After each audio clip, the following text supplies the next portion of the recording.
dadweynaha ku dhaqan xaafadda Balliga Cas ee magaalada Burco ayaa cabasho ballaaran ka muujiyay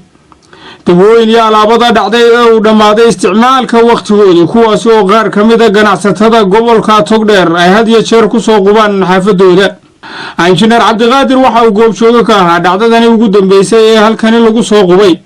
dawooyin iyo alaabada waqtigoodu dhamaaday xilli ay hawlo shaqo ka wadeen beerta caanka ah ee Ilmo Cabdulla Qorax oo ka agdhow goobtani ayaan 3 nin oo ordaya halka aan ku kulannay markaan in yar soo dhaafay waxaan la kulmay 6 kartoon oo meesha yaallo oo daadsan oo alaab cunto iyo alaab la ismariyo oo beauty-gi waxyaabihii bootarka iyo kuwii caruurta babyga la marin jiray iyo qaar xawaashi ah iyo xanjooyin iyo sharaabo iyo wax kasta leh isha markaan gac ku siiyay iyo buskundhiig isha markaan gac ku siiyay dadana waan u degay waxaan sabab waxaan eeg maxay ahaayeen waxaan aragnay markaa oo ogaanay alaabtu inay wada dhacday ayaan ogaanay qaar 19 yihiin qaar 18 yihiin ilaa waxa maqnaa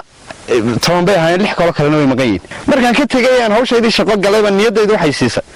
war meeshii alaabtaad kaga timi ee nimanku dhigeenay dhacday haddii halkii lagaga tago soo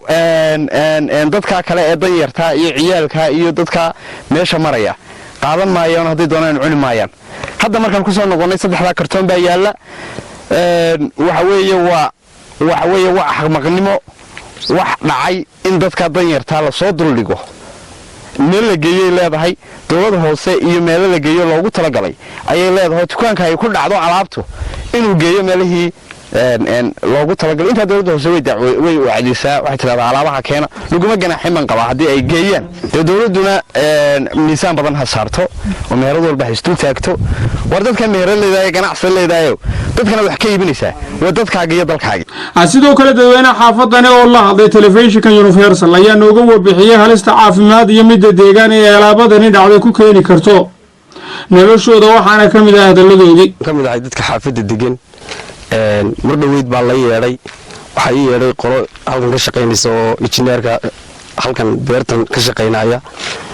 waxa uu ugu yeeray arrin muujisa oo halkan isaga laftiisa kula kulmay halkan waxa la keenay oo la soo dhigay alaab dawooyin dhacay nooc walba leh ilaa cunto leh nooc walba leh wad aragtaan nooc walba uu leeyahay waxa ay sheegay in alaabtan in halkan aan ugu yimi alaab ka badan inay saakad la dhigay caruur baa gurato furfuratay